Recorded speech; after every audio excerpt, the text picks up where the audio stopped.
আলহামদুলিল্লাহ ওয়াকাফা ওয়া সালামুন আলা ইবাদিল্লাযিনা ইসতাফা আম্মা বা'দ। সম্মানিত সুধীমণ্ডলী, আসসালামু আলাইকুম রহমতুল্লাহ। মানুষের মৃত্যু থেকে আরম্ভ করে কিয়ামত পর্যন্ত সময়টা আমাদের কিভাবে কোথায় কাটবে এটা সম্পূর্ণ কোরআনে এমনভাবে পরিষ্কারভাবে বলা আছে যাতে কোনো জায়গায় কোনো সন্দেহ বা দুর্বলতা বা বোঝা যায় না এমন কোনো জটিলতা এই বিষয়টা কোরআনে নাই। কোরআনে সম্পূর্ণ স্পষ্টভাবে কথাটা বলা আছে। নিয়ম হলো যে কোরআনের কোনো কথা যদি অস্পষ্ট থাকে তো সেটা হাদিস গ্রন্থের মাধ্যমে রাসূল সাল্লাল্লাহু আলাইহি ওয়াসাল্লামের কথার মাধ্যমে বা সাহাবীদের কী বলছেন এর মাধ্যমে এটা ফয়সালা নিতে হয়। কিন্তু মৃত্যু থেকে হাসর পর্যন্ত যে বিষয়টা আছে এটা কোরআনে এমনভাবে পরিষ্কারভাবে বলা যাতে কোনো জায়গায় আপনি কোরআনের বাইরে কোনো কিছু সাহায্য নিতে আপনাকে হবে না। এইটা আপনি ওই কোরআন থেকে আমার আলোচনাটা দেখেন।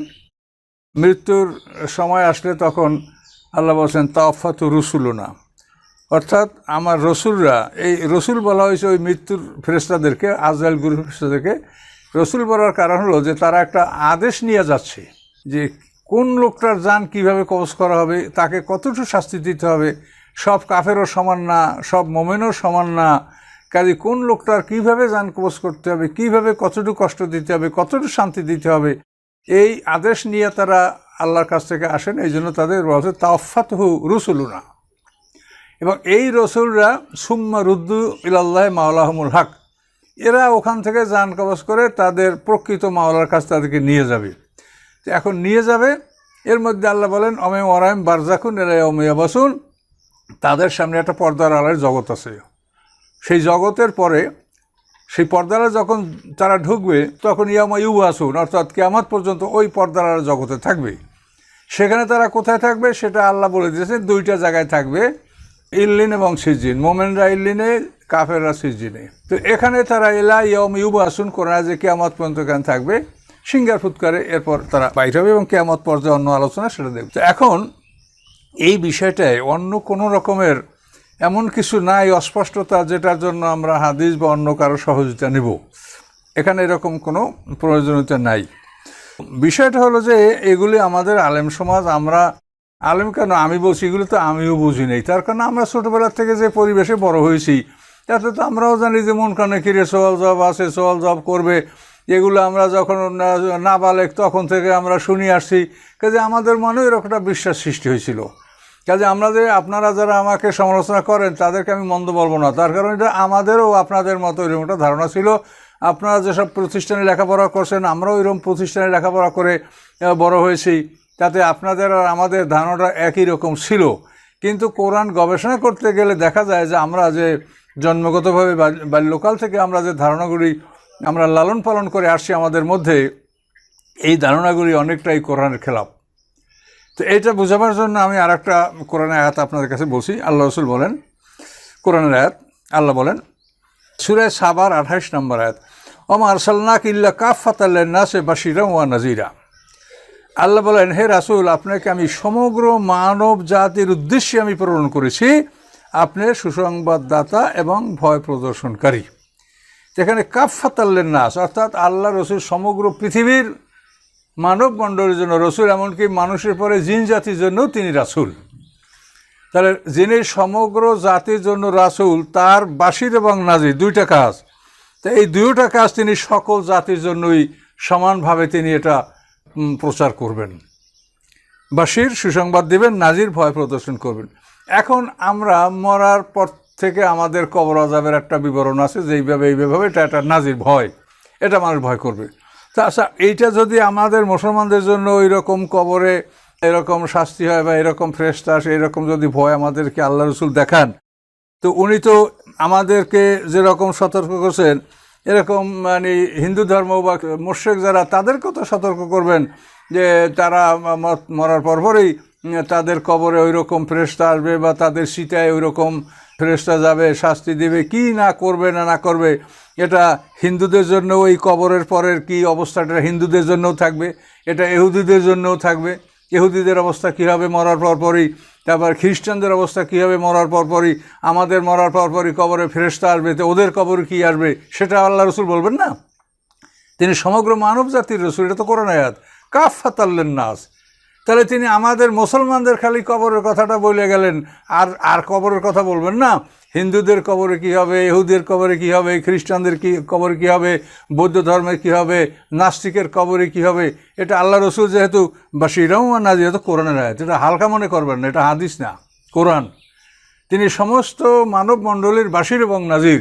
তা তিনি শুধু আমাদের মুসলমানদের জন্য শত শত কবরের হাদিস বলবেন, আর হিন্দুদের জন্য একটাও বলবেন না, ইহুদির জন্য একটাও না, খ্রিস্টানদের জন্য একটাও না, বৌদ্ধের জন্য একটাও না, নাস্তিকের জন্য একটাও না? বলেন এটা কি সম্ভব? কোরআন থেকে কথা বলেন। আপনারা তো ফতুয়া দিতে দেরি করবেন না, যে হুজুরের হাদিস মেনে না। এই ফতুয়া আপনারা দেন, আপনাদের ফতুয়ায় আমি জান্নাতি জাহান্নামী হব না। আমার আমল এবং আমার নিয়ত এটা আল্লাহ জানেন। আমি যার গোলাম, আমি তার পক্ষে কথা বলি এবং আমি তাকে ভয় করি, সেটা আমার মালিক জানে। এজন্য আপনারা কে কে ফতুয়া আমাকে দিবেন, ওই ফতুয়ার আমি চিন্তা করি না। বরং আমি এই কথাগুলি বলতে ভয় লাগছে, তারপরও বলছি যে আমি যদি সত্য গোপন করি তো আমার উপর আল্লাহ লানাত হতে পারে, এটা কোরআনেই বলা আছে। কাজে এই জন্য আমি সত্য গোপন করব না।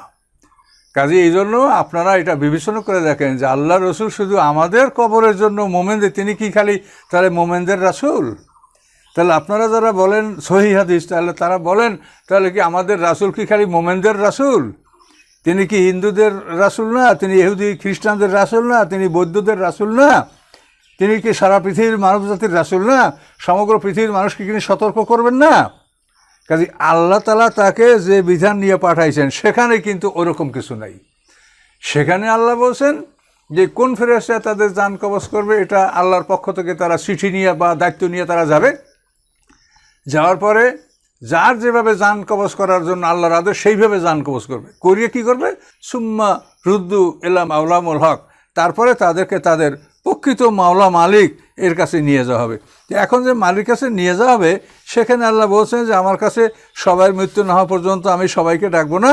এই জন্য ওমে ওয়ারাইম বারজাকুম ইলা ইয়াউমি ইয়াবআসুন, সূরা মুমিনের 100 নম্বর আয়াতে বলছে যে মৃত্যুর পরে একটা পর্দার আড়ালে জগতে তারা ঢুকবে এবং সেখানে তারা মানে পুনরুত্থান পর্যন্ত ওখানে থাকবে। তো সবার কথাই বলা আছে এখানে, আল্লাহর কথায় তো কোনো ফাঁকা নাই যে মোমেনদের কথা বলছে, ইহুদি খ্রিস্টানদের কথা বলে নাই, সবার কথাই যে মৃত্যুর পরেই তারা একটা পর্দার আড়ালে জগতে ঢুকবে, সেখানে ইয়াউমা ইউবআসুন, সেখানে হাসরের ময়দানে ওঠা পর্যন্ত তারা ওখানেই অবস্থান করবে। এবং কোথায় করবে?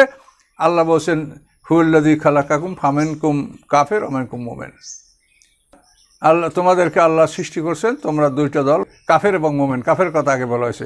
এখন এই দুই দলের জন্য দুইটা ঠিকানা, এই বারজাক পর্দার দুইটা ঠিকানা, মোমেনদের জন্য ইল্লিন, কাফেরদের জন্য সিজিন, এই দুইটা বলা আছে। তাহলে এখন এই ইল্লিন এবং সিজিনে আমরা থাকবো। এখন কবর আযাবটা হলো, মনে করেন আপনি একটা মানুষ বা একজন মানুষ 10 তলা বিল্ডিংয়ের মালিক, পৃথিবীর সমস্ত সুখের আয়োজন তার আছে। এখন আল্লাহ না করুক যদি এই মানুষটাকে হঠাৎ করে কোনো একটা সত্য বা মিথ্যা মামলায় তার জেল হয়ে যায়, এখন এই মানুষটা এই বাড়ির থেকে যদি জেলে ঢোকে তাহলে তার কষ্টটা কেমন হবে, কেমন আযাবটা হবে? জেল মানেই তো আযাব। তো আল্লাহ তো বলেই দিয়েছেন যে যা একদল মানুষ সিজজিনে থাকবে। তো একটা মানুষ মৃত্যুর পর যদি জেলখানায় থাকে তো এটাই তো কবর আযাব। কবর আযাব আলাদা খুঁজতে হবে কেন বলেন? কবর আযাব আপনি আলাদা খুঁজবেন কেন? একটা মানুষের জেল হইলে 10 বছর বিবেক কোথায় রাখে? জেলখানায় রাখে। তো দুনিয়া জেলখানাটা শাস্তি জায়গা না? তো আল্লাহ বলছেন যে তাকে রাখা হবে সিজজিনে। ইন্না কেতাব আল ফুজ্জারে লাফি সিজজিন, যে ফুজ্জারদের কেতাব মানে তাদের দফতর, তাদের মানে আমল এবং তাদের রুহু নফস এগুলো সব সিজজিনে থাকবে। তো সিজজিন মানে তো জেলখানা, তাহলে তাদেরকে রাখা হবে জেলখানায়। তা আবার কবর আযাবের জন্য আলাদা চিন্তা কেন করতে হবে বলেন? জেলখানায় রাখায় মানেই তো, তারপরে জেলখানায় যারা থাকে তারা কি সবাই সমানভাবে থাকে? আপনি দুনিয়ার দিক তাকান, তাহলে আখারা বুঝবেন। আল্লাহ বলে মান খানা ফি হাযিল আমা ফাহু আফিল আখিরাতে আমা ওয়া আদাল্লু সাবিলা। যে দুনিয়া বোঝে না সে আখেরাত আরও বোঝে না, যে দুনিয়ার ব্যাপারে অন্ধ সে আখেরাতের ব্যাপারে আরও অন্ধ। তাহলে দুনিয়া বুঝলে আপনি আখেরাতও বুঝবেন। এই দুনিয়ায় দেখেন একটা জেলখানা, এই জেলখানা মানে শাস্তির জায়গা। তো আল্লাহ বলছেন যে তাদেরকে ইন্না কেতাব আল ফুজ্জারে লাফি সিজজিন, এই ফুজ্জারদের আমল নামা সিজজিনে থাকবে, এটি তো জেলখানা।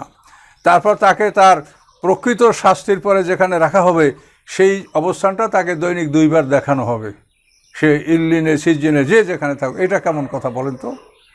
যারা দেখবে জান্নাতের ভিতরে তো হাসবে, আনন্দ উল্লাস করবে, আর যারা দেখবে জাহান্নামের ওই সাপ বিচ্ছু বড় বড় অজগর সাপ তার দিকে ও হাঁ করে আসছে, তাকে খাবে, তো তার কেমন লাগবে? তো এগুলোই তো কবর আযাব। আসলে আমরা জানি না যে এই হাদিস শাস্ত্র দ্বারা আসলেই আমাদের যে কী উদ্দেশ্য, আমরা কতখানি লাভবান হলাম, কতখানি ক্ষতিগ্রস্ত হলাম, এটার আমি মূল্যায়ন করতে যাব না। করতে গেলে অনেকেই হয়তো মন খারাপ করবেন। তবে আল্লাহ রসুল যে হাদিস লিখতে বারণ করছেন, এটা তো এক জায়গায় না, এটা অন্তত 8টা 10টা গ্রন্থে আসে যে আল্লাহ রসুল হাদিস লিখতে নিষেধ করছেন। কিন্তু এখন আমরা দেখতে পাচ্ছি যে এর কারণ মানে একটাই, যেটা আমি বুঝি, যে কোরআনের যেরকম হেফাজতের দায়িত্ব আল্লাহ নিয়েছেন, কাজে হাদিসের হেফাজতের দায়িত্বটা কে নেবে? কে নেবে বলেন? এটা কেউ বলছে যে হাদিসের হেফাজতের দায়িত্ব আমার? কোনো মানুষের মধ্যে থেকে? আল্লাহ তো বলেনি না, মানুষের মধ্যে থেকে কেউ বলছে? তো এখন এই হাদিসের কোনো রক্ষক না, এই রাখালবিহীন গ্রন্থ। এই রাখালবিহীন গ্রন্থের মধ্যে মানুষ মানে যুগে যুগে এর মধ্যে যার যা সুবিধা এগুলো ঢুকাচ্ছে, ফলে মানুষের থেকে বিভ্রান্ত হচ্ছে। হাদিস আল্লাহ রসুলের কথা মানা ফরজ আমাদের জন্য। রাসুলের কথা মানা তো ফরজ। আল্লাহ বলছেন মাইয়ুতির রাসুল্লাহ ফাকাতা তা আল্লাহ, রাসুলের আনুগত্য করলে আল্লাহর আনুগত্য করা হলো। কাজে রাসুলের আনুগত্য কি সোজা ব্যাপার? কিন্তু সেখানে এই অমূলক কথা যদি বলেন তাহলে সেটা কি করে হবে? রাসুল সমস্ত দুনিয়ার মানুষের রাসুল। এখন সে মুসলমানদের মরার পরে কী কী শাস্তি, এইটাই একেবারে শত শত হাদিস বললেন, আর ওদিকে অন্য জাতিগুলো যা তাদেরকে কিছুই বললেন না। তাহলে তারা তো আনন্দ করবে যে কবরে যাবে মুসলমানদের, আমাদের কিছু হবে না, তারা তো আনন্দ করবে। বলেন তাহলে কথার আপনি কী জবাব দেবেন? মুসলমানদের কবরে এই হবে, তখন ওরা হাতে তালি দেবে, আনন্দ করবে। মুসলমানরা দেখো ওরা মরলে ওদের এই সুস্থ নাই, আর আমাদের মরার পরে কিচ্ছু হবে না। হইলে বলতো না মুহাম্মদ সাল্লাল্লাহু আমাদের ব্যাপারে কিছু বলে নাই? তাহলে আপনি কি বলবেন? তাহলে এটা রাসূলের যে দায়িত্বটা কোরআনে বলা হয়েছে যে আপনাকে সমগ্র মানব জাতির সেবার জন্য পাঠানো হয়েছে, আপনি কি বাশিরা বা নাজিরা। তাহলে এই কোরআনের এই আয়াতটা আপনি কীভাবে রাসূলের জীবনে আপনি এটা প্রয়োগ করবেন? যে রাসূল কি তাহলে আমাদের জন্যই বলেছে, ওদের জন্য বলে নাই? কিন্তু কোরআনে আল্লাহ ঠিকই বলেছে, আর কোরআনে যা বলা হয়েছে এইটাই প্রচারের জন্য রাসূলকে পাঠানো হয়েছে। কোরআনে বলেছে যে তাদের জান কবজ করার জন্য কে কোথায় যাবে সেই ফেরেশতারাই জান কবজ করবে, সেই ফেরেশতারাই তাকে সেখানে নিয়ে যাবে, সেখানে সিলমোহর করে রাখবে, আটকে রাখবে কিয়ামত পর্যন্ত। এটা সংক্ষিপ্ত বিবরণ কোরআনে আছে, কোথায় রাখবে, ইল্লিন সিজিন সব বলা আছে। কিন্তু এটা নিয়ে আপনারা কেন শত শত হাদিস বলতে যাবেন, ঘাটতে যাবেন? তা সহি গায়ের সহি, আপনার গায়ের সহিটা কী দরকার? আপনার কোরআন তো একেবারে জালিকাল কিতাব লড়াইবে, সেই কোরআনেই তো বলা আছে যে কীভাবে জান কবজ করা হবে, কীভাবে রাখা হবে, কোথায় থাকবেন, কত সময় থাকবেন, সব বলা আছে। এরপর ওই কথাগুলি কোরআনে তার কোনো ইঙ্গিত নেই। কোরআনে যে কোনো একটা বিষয় ইঙ্গিত থাকবে, সেটা তার ব্যাখ্যাটা হয়তো আল্লাহ রাসূল দিবেন। যেমন জাকাতের কথা আল্লাহ কোরআনে বলেছে, কিন্তু এর ব্যাখ্যাটা তো আমাদেরকে রাসূল দিয়েছেন। এই জন্য রাসূল আমাদেরকে ব্যাখ্যা দিবেন, এটা সত্য। কিন্তু বিষয়টা কোরআনে যদি থাকে, সেটা কোরআনে অন্তত ব্রিফলি থাকলে সেটা রাসূল এলাবোরেটরি সেটা আমাদেরকে বলবেন। কিন্তু কোরআনে একেবারেই নাই এই জিনিসটা, তো আমরা একেবারে হাদিস থেকে ভিত্তি করে এমন একটা জিনিস, শরীয়তের একটা অঙ্গ বা একটা শরীয়তের বিষয় বা একটা শরীয়তের রুকন হিসাবে তো আমরা এটা মেনে নিতে পারছি না।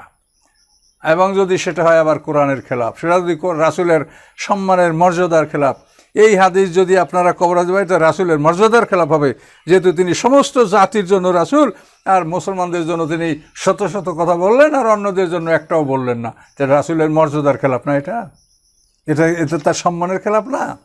কাজে এই জন্য এই ধরনের কথা আপনারা বলেন না, আপনারা মাথা ঠিক করেন। এই ভুলের মধ্যে আমরাও ছিলাম। আমি তো বলি না যে আমি জন্মগতভাবেই একটা খুব বড় কিছু শিক্ষিত হয়েছিলাম, আমারও এরকম ভুল ছিল। আমি এরকম দেখতে পাচ্ছি যে জীবনে অনেক ধারণা যেগুলো আমরা লালন করে আসি আমাদের মধ্যে, তার মধ্যে অনেক ভুল আমাদের আছে। তার কারণ আমরা কোরআন শিক্ষাটা আমাদের মধ্যে নাই। আমাদের সমাজের মানুষের অবস্থা হলো, একটা কিছু বললেই বলে কোন হাদিসে আছে, এই শুরু হয় কোন হাদিসে আছে, ওই থেকে নিচে, উপরের দিক তারা যায় না। এই জন্য এই ভুলটা আমরা আলেম বেআলেম সবার মধ্যে আমাদের এই ভুলভ্রান্তি আছে। কাজে আপনাদেরকে অনুরোধ করব, আপনারা শেখেন, জানেন, বোঝেন। আমার কথা মানতে হবে এমন কথা আমি বলছি না, আমি যা বলার আমি বলছি। আপনারা মিলেই দেখেন, খোঁজ করে দেখেন, অনুসন্ধান করে দেখেন, দেখবেন যে ইনশাল্লাহ এ কথা সব কোরআনের, আর অন্য কথার কোনো আপনি ভিত্তি পাবেন না। হাদিস সহি কে বলতে পারে বলেন? আল্লাহ রসুল বলছে যে আমার এই কথাটা সহি, সাহাবীরা বলছে যে এইটা সহি, বলেন কে বলল সহি? ওই সহিও বলে আমাদের মতো মানুষে, আর গায়ের সহি বলে আমাদের মতো মানুষে, কাজে এগুলি দ্বারা কোনো মানে নিশ্চিত জ্ঞান অর্জন করা যায় না। হাদিস মানেই খবর, খবর সাক্ষী নয়। এটা আমি বুঝাই বলছি আপনাদেরকে। একটা লোক যদি বিচারকের সামনে সাক্ষী দেয়, হ্যাঁ স্যার আমি শুনেছি অমুক জায়গায় অমুক অমুককে খুন করছে, তুমি দেখছো? না স্যার দেখিনি, আমি শুনছি। এরকম শোনা খবর যদি 100টা লোকেও বলে, এটা কোনো সাক্ষী হবে না।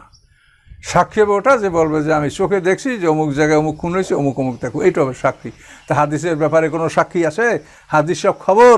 এই জন্য হাদিসের নামই হলো খবরে মোতাওয়াতের, খবরে মশহুর, খবরে হয়। এ কথাগুলো ভেবে দেখেছেন জীবনে যে হাদিসের নামটা খবর হলো কেন?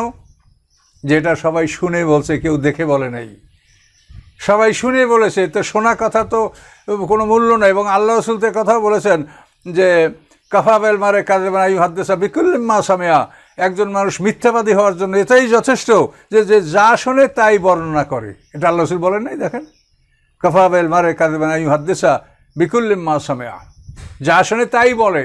এরকম যদি কোনো মানুষ হয়, তাহলে আল্লাহ রাসূল বলল মিথ্যাবাদী। শুনলেই বলা যাবে না, তাহাকিক করতে হবে, পরীক্ষা নিরীক্ষা করতে হবে, যাচাই বাছাই করতে হবে, তারপর সেটা আপনাকে বলতে হবে। আল্লাহ রাসূলের নির্দেশ। কাজে হাদিসের ব্যাপারে এইগুলি হয় নাই। কাজে এই জন্য আমার সোজা কথা, আমার ভুল হলে মাফ করেন হলো আল্লাহ। আমার জান্নাত জাহান্নাম কোনো মানুষের হাতে না, আল্লাহর হাতে। আমার কথা হলো যে কোরআনের সাথে মিললে সে হাদিস সবল দুর্বল না, সেটা সত্য মানবেন। কোরআনের সাথে না মিললে তাকে ছেড়ে দেন, সে যত সহি হোক।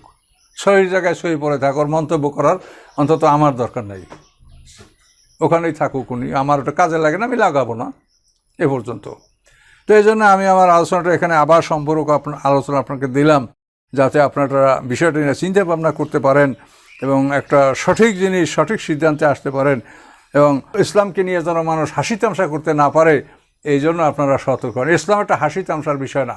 কিন্তু আমরা সমাজে অধিকাংশ লোকই ইসলামকে এমনভাবে করি, জ্ঞানীরা এগুলো নিয়ে হাসি তামাশা করে, যেটি কি জ্ঞানীরা এটা কখনো গ্রহণ করে না। কাজে এটা তো হতে পারে না, ইসলাম তো জ্ঞানীরাই গ্রহণ করবে। তো আর রাখি। আসসালামু আলাইকুম রহমতুল্লাহ ওয়া বারাকাতুহু।